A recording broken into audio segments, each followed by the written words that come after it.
Esse é o 5º episódio do Balbúrdia Ambiental. É um podcast do grupo PET Conexão e Gestão Ambiental do IFRS Campus Porto Alegre. Para quem não conhece, o Programa de Educação Tutorial é um programa federal que tem por objetivo promover a formação ampla e de qualidade acadêmica dos alunos da graduação, através da promoção de ações de pesquisa, ensino e extensão. O episódio de hoje será apresentado pelas bolsistas Valesca Tomé e Patrícia Barros, ambas discentes da licenciatura em Ciências da Natureza, Biologia e Química do IFRS Campus Porto Alegre. Hoje a nossa convidada é a Pauline Barros. Primeiramente, obrigado, Pauline, por aceitar nosso convite. E agora, se tu puder falar brevemente um pouquinho sobre você e sua carreira acadêmica. Olá, tudo bem a todos? Primeiramente, obrigada pela oportunidade de estar aqui conversando com vocês. E eu comecei na minha carreira acadêmica através do curso de Licenciatura em Educação do Campo, Ciências da Natureza, oferecido pela Universidade Federal do Rio Grande do Sul. Através desse curso, eu desenvolvi o meu trabalho de conclusão de curso, ao qual a gente vai discutir mais à frente. E agora, no momento, eu estou fazendo mestrado no curso de Educação em Ciências, também pela Universidade Federal do Rio Grande do Sul. Olá, eu sou a Patrícia e no episódio de hoje, como já dito, nós vamos conversar sobre o trabalho da conclusão de curso da Pauline intitulado A Violência contra a Mulher também está no campo. Se trata de um estudo sobre a rede de apoio às mulheres em situação de violência da rede rural de Viamão. Esse trabalho deu origem à sua dissertação de mestrado, que tem o título que A Sociedade Cala e a Escola Fala, que é uma investigação com professores de uma escola de campo para conhecer as práticas em relação à violência intrafamiliar narrada pelos estudantes. Pauline, poderia nos falar um pouco sobre como foi para ti desenvolver o teu TCC? Então, como aluna de Educação do Campo, eu pude observar várias coisas, né? O curso de Educação do Campo da URGS, ele tem uma característica de tempo comunidade e tempo universidade.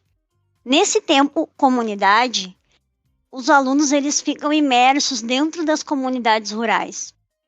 Então, várias coisas aconteceram durante o curso que me interpelaram como mulher e no meu desenvolvimento nas minhas críticas feministas, que me levaram a observar essas mulheres nessas áreas rurais e observar que alguém tinha que olhar por elas. Porque muito se fala em violência contra a mulher, mas pouco se fala em violência contra a mulher do campo.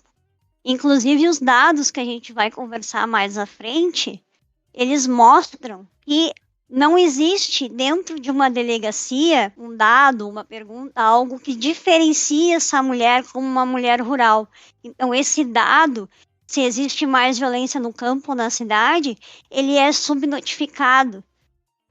Sabendo que o campo ele é um local mais remoto, também lá a gente começa a observar várias características dessas mulheres. Impossibilidade de acesso às redes de apoio, falta de informação e a própria cultura que é entranhada na área rural. Uma cultura machista, patriarcal, que diz que mulher não tem certos direitos. Então, isso é muito observável lá. E a partir dessas coisas foram me instigando e me provocando a fazer essa pesquisa. E quais motivos que te levaram para continuar nessa linha, a seguir por essa linha de pesquisa? Agora já falando do teu mestrado.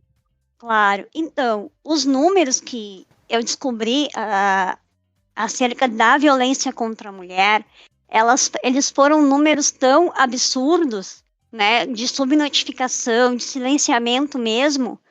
E quando a gente fala números absurdos, eu quero deixar claro que eu não quero dizer assim, ó, que são muita quantidade. Não, pelo contrário, é pouco notificado. As mulheres não denunciam. Então, se essa realidade existe para as mulheres, isso me instigou a saber como que a violência entre crianças e adolescentes estava acontecendo ali naquele mesmo contexto rural. Então, por isso que hoje eu continuo a minha pesquisa, mas eu falo de violência intrafamiliar. Como que as escolas do campo estão preparadas para lidar com esse tipo de violência? Será que os professores têm alguma preparação? Será que eles recebem alguma formação? Então, é nessa linha que eu sigo. Quais os principais resultados que tu obteste nessa tua pesquisa até o momento? Então, os principais resultados que eu levo comigo para que isso seja visto, esse trabalho ele foi feito mais como forma de denúncia mesmo. Foi feito para mostrar que a mulher do campo, ela está largada, ela está abandonada, ela está num local onde ela muitas vezes não consegue pedir ajuda, não sabe que pode pedir ajuda e muitas vezes não tem acesso. Porque muitas delas, elas precisam até mesmo da ajuda elas dependem do companheiro para levar elas numa delegacia ou até mesmo numa rede de saúde. Outra coisa que que ficou bem alarmante é a questão da saúde das mulheres. As mulheres estão adoecendo e elas adoecem muito mais do que os homens. Por quê? Porque quando elas chegam num posto de saúde com algum problema, essas mulheres são automaticamente medicadas para depressão.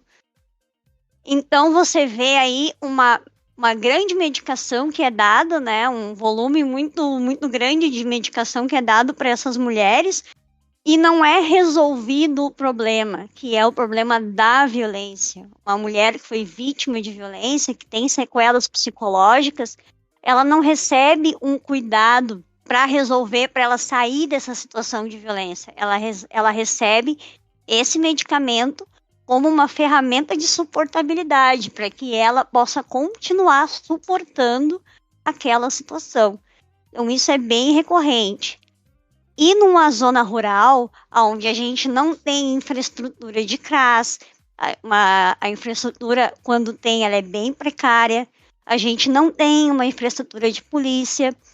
O município que eu investiguei, em dias de chuva, o 190 não funciona. Ou então não tem georreferenciamento. Dependendo de onde você liga, se você der o endereço, a polícia não sabe aonde ir, porque não tem georreferenciamento. Não tem vizinhos próximos, onde você possa gritar e algum vizinho denunciar. Se você gritar, ninguém não vai ouvir, né? Existe também uma presença muito grande, uma imposição muito grande das religiões, onde a mulher muitas vezes é discriminada caso ela tenha uma atitude de denúncia, né? Então, é todo um somatório, sem falar a vergonha, né? Onde é uma comunidade bastante conservadora, onde certos costumes ainda são bem impregnados, que impedem bastante a mulher de pedir ajuda, de ir atrás. A recente pandemia alterou de alguma forma os resultados, Pauline? Sim. Na pandemia, a gente teve uma realidade em que muitas crianças tiveram que sair das escolas e ir com o fechamento das escolas, né? Tiveram que sair das escolas e ficar em casa. Então, isso impactou diretamente as mulheres. Porque as mulheres foram as que mais perderam emprego durante a pandemia. E culturalmente é atrelado às mulheres esse papel de cuidado, onde as mulheres têm que ficar em casa, as mulheres têm que cuidar das crianças. Então, a violência, ela não é algo novo, ela não surgiu na pandemia. Mas, todo o contexto de pandemia, se notou um agravamento nesses índices de violência. Inclusive, nas zonas rurais, existiam, em épocas de não pandemia, existiam as vans itinerantes de saúde. E na pandemia, essas vans, elas foram retiradas, o que agravou muito, porque a maioria dos casos de violência contra a mulher, eles são detectados no Sistema Único de Saúde. E com a retirada desse serviço, muitas mulheres acabaram perdendo a única oportunidade que elas tinham de serem vistas, de serem notadas que estavam sofrendo algum tipo de violência. E não só os índices de violência contra a mulher aumentou também, mas os índices de violência intrafamiliar, o número de crianças abusadas sexualmente aumentou exponencialmente durante a pandemia. E tu acha que existem diferenças na rede de apoio e nos números de violência entre as mulheres que moram na zona rural e nas mulheres que moram na zona urbana? Sim, existe muita subnotificação, porque a mulher na zona urbana, por mais precária que seja a situação dela, ela ainda existe canais, ela ainda tem acesso a canais. Na zona urbana, conforme eu disse anteriormente, muitas mulheres não conseguem nem pegar um ônibus para ir a uma delegacia. Muitas mulheres, inclusive, acham que o homem está certo. Então, existe uma falta de informação na zona rural. Culturalmente, essas mulheres são ensinadas que o homem tem direito a fazer aquilo que elas fazem. Muitas mulheres não têm acesso a posto de saúde, muitas mulheres não têm acesso a telefone. Então, é muito dificultado. E fazendo um comparativo já, no município de Viamão, os números de denúncia de mulheres rurais correspondiam a 5%. Então, isso não quer dizer que não exista violência no campo, né? Existe, o que quer dizer é que essas mulheres não estão conseguindo fazer a denúncia. O tema de trabalho de mestrado, ele teve origem no teu TCC, né? Sim. Quais outras coisas que surgiram a partir do teu mestrado? Quais outros trabalhos que você também está engajado a partir desses assuntos que você já trabalha? Então, conforme eu fui pesquisando, né, e fui me inteirando, assim, nas coisas, eu passei a fazer parte da Comissão de Mulheres Trabalhadoras Rurais, na FETAG, e essa comissão, ela me deu a oportunidade de conhecer a realidade de outras mulheres rurais de todo o estado do Rio Grande do Sul. Então, através dessa oportunidade, hoje eu integro a Marcha das Margaridas, que é uma marcha que ocorre a cada 4 anos, onde mulheres rurais, mulheres indígenas, das matas, das florestas e das águas, se juntam para fazer reivindicações. Sempre que troca o governo, então a gente faz um apanhado de reivindicações das principais pautas de cada população específica e leva até o presidente que está entrando em vigência. Também, através disso, eu fui eleita coordenadora financeira da ONG Feminino Plural, onde a gente faz trabalhos com mulheres para mulheres. Nesse trabalho, a gente coordena o centro de referência, alguns centros de referência para mulheres, que a gente acolhe mulheres vítimas de violência, encaminha para assistência social, encaminha também para psicólogas, para assistência jurídica. Então, a gente consegue fazer todo esse encaminhamento, dar esse apoio para essas mulheres vítimas de violência. E também fazemos cursos de preparação para capacitar mulheres para trabalhar em favor de outras mulheres. Inclusive, está para sair um novo edital e assim que sair a gente vai divulgar de um novo curso de capacitação para mulheres. Tu terias alguma forma, no caso alguém, uma mulher que esteja ouvindo agora o nosso podcast, que precise dessa ajuda ou que queira entrar em contato e precise de um atendimento jurídico ou algo nesse sentido, teria como divulgar alguma forma de contato para essas pessoas? Então, a gente trabalha nos CRMs, né? Então, cada município tem um CRM. Dependendo de onde é essa mulher, ela pode entrar em contato com o CRM da sua região ou então também pode entrar em contato conosco do Coletivo Feminino Plural. Que o contato, eu vou pegar aqui o e-mail. A gente deixa o e-mail na descrição depois do podcast.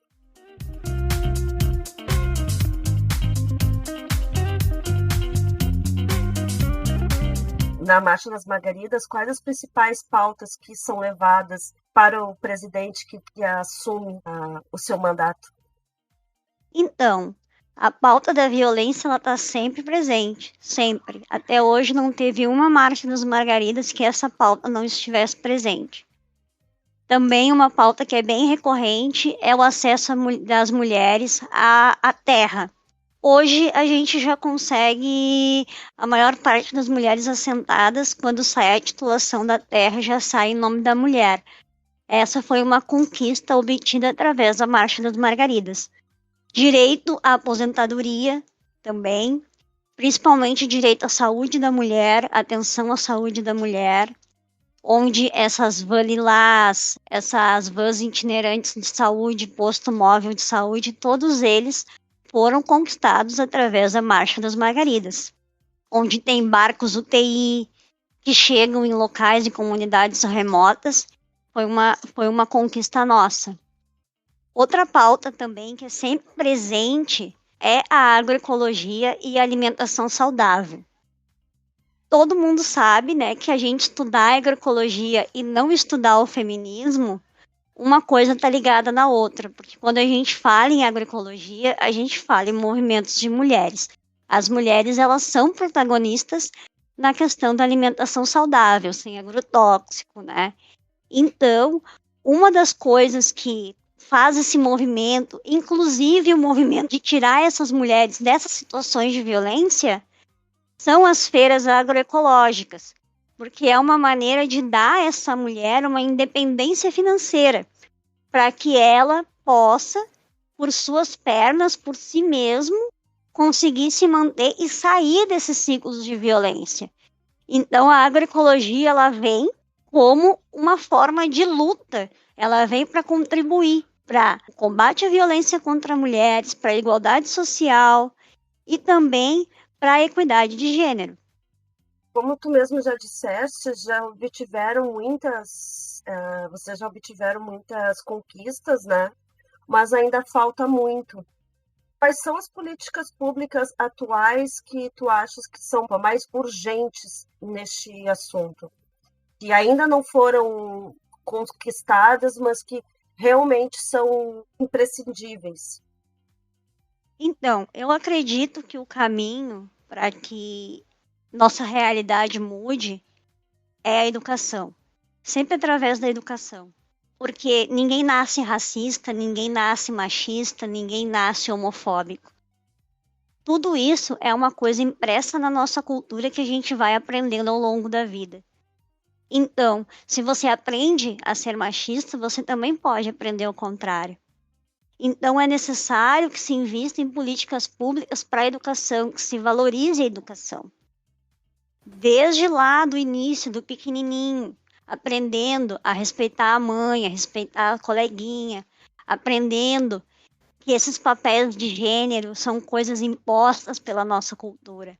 Isso, se a gente conseguir mudar esse quadro, fazer uma educação transformadora, a gente consegue, aos poucos, com que algumas coisas nem sejam mais necessárias, como as políticas que combatem a violência contra a mulher. Porque quem luta contra a violência contra a mulher luta para que essas leis um dia não precisam mais existir, porque para que essa violência não exista mais. E eu acredito que só através da educação isso é possível. Coincidentemente, esse mês, nós estamos no mês de setembro, no qual existe uma campanha de conscientização contra o suicídio, conhecida como Setembro Amarelo. Terias alguma coisa a dizer a respeito sobre no que a violência contra a mulher ela impacta nesse número e nessas ocorrências? Então, Patrícia, nós estamos no país onde homens cometem mais suicídio. Isso é uma característica da depressão em homens, tá? Por que eu falo de homens? Porque os homens, eles se matam muito mais do que as mulheres. O índice de suicídio dos homens é mais alto. Por quê? Porque normalmente a característica da mulher, além, ela procura mais os serviços médicos de saúde, então ela é mais medicada. O homem tem essa cultura machista de não procurar o médico, de não procurar ajuda. Então ele acaba suportando muitas coisas que a gente sabe que essa cultura patriarcal imprime, ela faz mal não somente para as mulheres, mas para os homens também. Ela coloca parâmetros onde homens não podem ser fracos, onde homens têm que ser responsáveis financeiramente pela saúde financeira da família, né? Coloca toda uma carga que muitas vezes eles não conseguem, não têm estrutura para segurar. Então, torna os índices de suicídio entre homens muito altos. Normalmente, o que a gente mais vê é na depressão do homem, ou ele se torna violento, ou ele tende ao uso de drogas e a bebida, ou ele se suicida. Esses índices são bem altos. Então, para isso também que a gente tem que prestar atenção nessa educação libertadora, para que esse machismo, esse patriarcado que é construído histórica e culturalmente, pare de afetar não somente a vida das mulheres, mas a vida dos homens, porque o machismo, ele faz mal para todo mundo.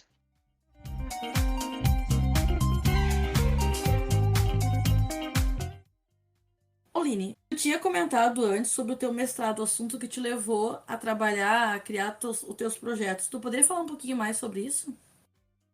Então, me instigou muito saber como que os professores estão preparados para lidar com esses casos de violência quando eles chegam na escola, né?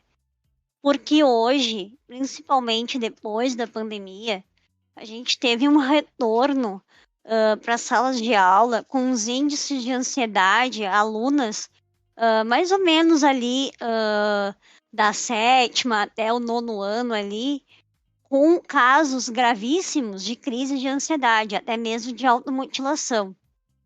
E a gente sabe, através de conversas com essas alunas, né, que os motivos eles estão dentro de casa. Então, saber como que esses professores estão preparados e se eles estão preparados, porque não é fácil a gente receber esses relatos, né? Chegar uma aluna e dizer assim, eu estou sendo violentada pelo meu pai ou pelo meu tio. Não é fácil receber esses relatos. A escola, apesar dela não ser a única agente nesses casos, ela é a principal, porque é o único espaço que o aluno tem para desenvolver a sua personalidade. É o único local que ele tem ali para ter a individualidade dele, sem estar o pai e a mãe ali, né? Então ali eles podem ser eles podem falar. Então a maioria desses casos eles acabam sendo falados na escola. E como é que esses professores vão fazer isso, né? Será que pode ser feita alguma coisa em sala de aula para resolver isso? E como, desde o início, eu trabalho com escolas rurais, então eu continuei esse trabalho em escolas do campo. Então, hoje, eu faço esse trabalho em uma escola da comunidade do Morro Grande de Viamão, que me acolheu desde o início, né, para saber como esses professores estão preparados para lidar com isso. A comunidade de lá, ela é uma comunidade rural, mas a escola ela está numa comunidade urbana. 70% dos alunos são de origem rural e alguns alunos são de assentamentos. Uma coisa bem legal também de se dizer que os alunos dos assentamentos, se percebe uma maior educação política neles. Quando a gente fala também nas mulheres vítimas de violência, essa realidade ela replica, porque as denúncias de violência contra a mulher, a maioria delas são de mulheres de assentamentos. O que nos diz isso? Não diz que o assentamento é um local violento para as mulheres, mas diz que lá naquele assentamento está tendo roda de conversa, está tendo política pública, as mulheres estão tendo acesso que outras mulheres de outros locais não estão tendo. A mesma coisa dentro da escola, essa realidade se replica. Crianças dos assentamentos, elas conseguem ter mais acesso à informação, então significa, tem mais formação de base do que crianças fora de assentamento. A respeito desses encaminhamentos que tu está falando aí, hoje, quais são as orientações que os professores têm para seguir, ou a escola? Quais são as orientações que hoje eles têm para dar um encaminhamento? Eles fazem esse reconhecimento que a criança está sofrendo essa violência, né? Quais orientações que eles têm, que tu reconheceu ou que eles estão seguindo? Depende do que está acontecendo com cada aluno. Então, cada caso é um caso.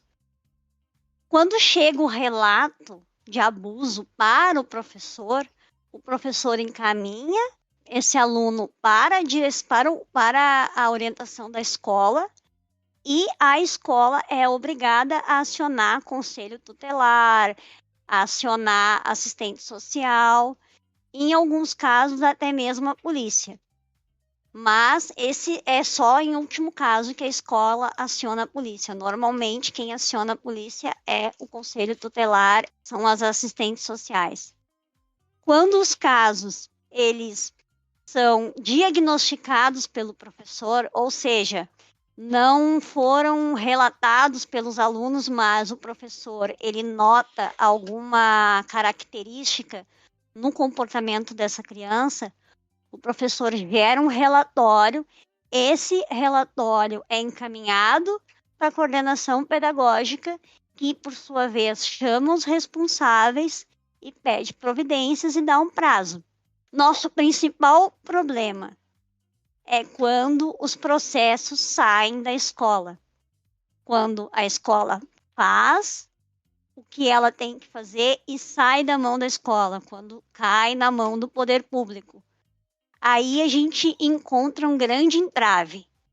Muitos não vão para frente, muitas vezes a mãe fica braba com a escola, tira a criança da escola. Então a gente vê essa realidade assim, que muitas vezes quem deveria proporcionar a proteção para essa criança, muitas vezes acaba sendo conivente. Então, hoje, na escola que eu faço a pesquisa, a gente tem casos de mães que tiraram as crianças da escola porque não queriam lidar com a situação. Realmente, é bem complicado essa situação, principalmente quando ela já é abafada dentro de casa.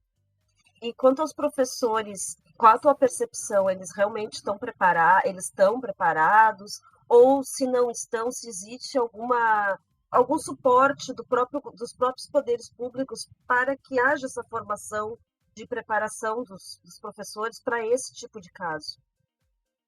Olha, Patrícia, o que eu encontrei nas escolas é uma coisa bem preocupante, pois os professores entrevistados por mim relataram à beira de desespero, de não conseguirem até mesmo terem dificuldades de ir trabalhar por verem seus alunos sendo vítimas de algum tipo de violência intrafamiliar.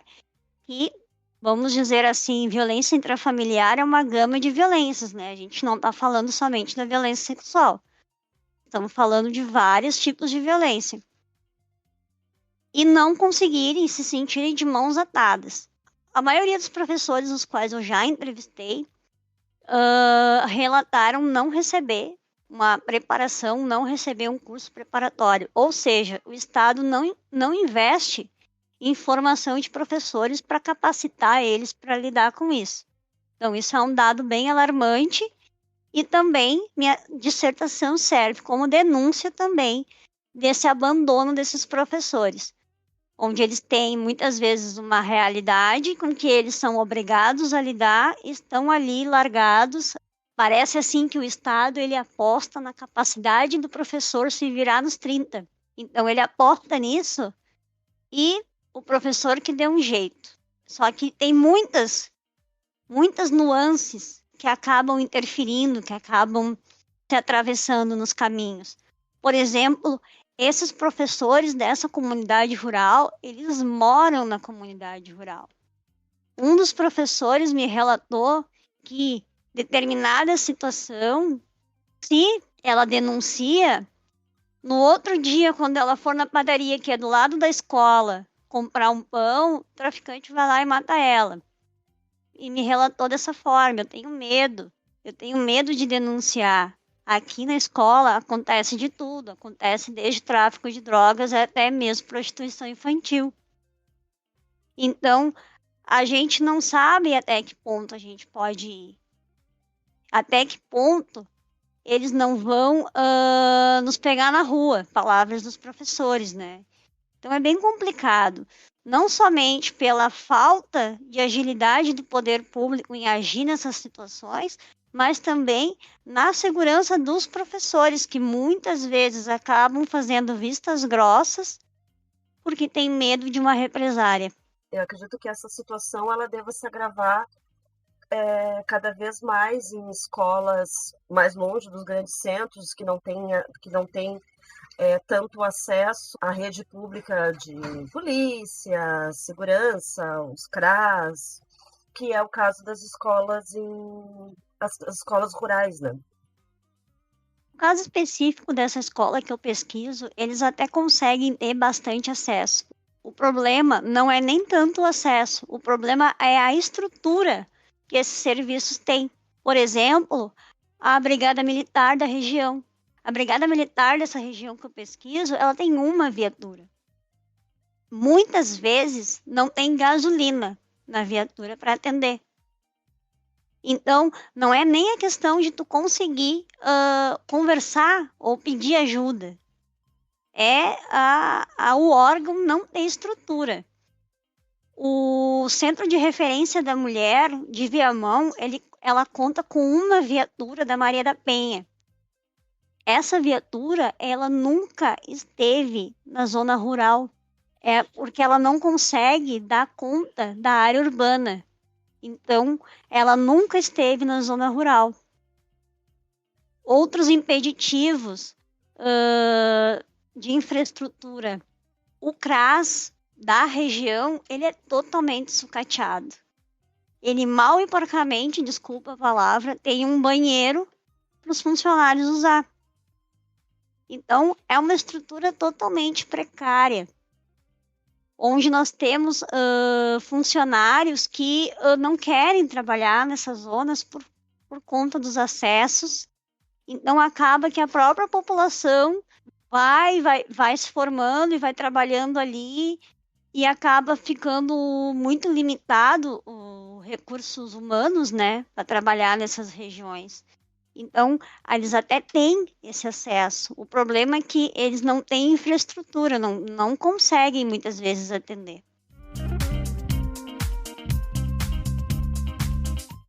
Pauline, tu teria mais alguma questão, algo que tu queria abordar, falar, que a gente não debateu até o momento?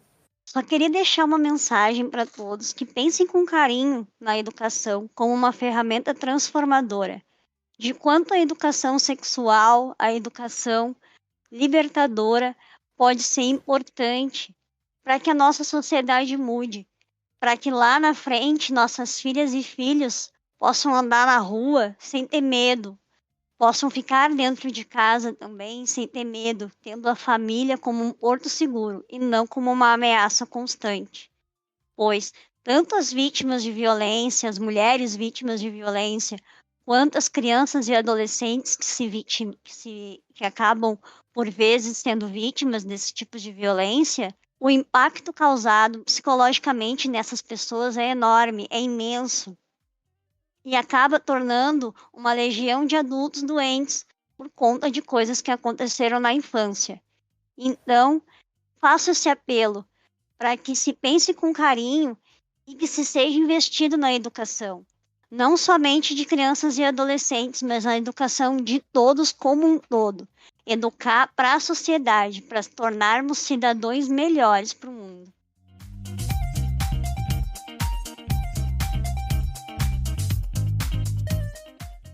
Então, Pauline, em nome do PET, Grupo PET, eu gostaria de te agradecer pela tua participação, pelas abordagens que tu trouxe, porque elas são muito coerentes e pertinentes no momento que a gente está vivendo, né? Porque os índices estão aí, as pessoas não comentam, o assunto é tocado por debaixo do tapete, né? E trazer essa abordagem hoje, nesse mês, como a Patrícia mencionou, é muito importante.